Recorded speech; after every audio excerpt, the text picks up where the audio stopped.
Janoza. Katta kichik muxlislarning qalbidan birdek joy olgan taniqli aktrisa bugun vafot etdi. Oila a'zolariga ta'ziya bildiramiz. Assalomu alaykum hurmatli tomoshabin. Tezkor yangiliklardan birinchilardan bo'lib xabardor bo'lishni istasangiz, videomiz ostida bir dona like va podpisatsiya tugmachasini bosib qo'yishni unutmang. Qaynona filmining muallifi vafot etdi.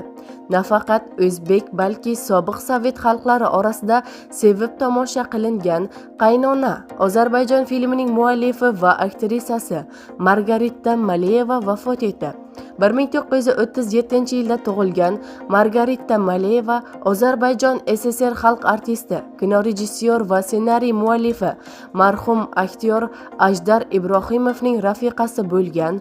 Marhuma ayniqsa Qaynona filmining ssenariy muallifi sifatida tanilgan va film ssenariysini Ajdar Ibrohimov bilan hamkorlikda yozgan deyiladi xabarda.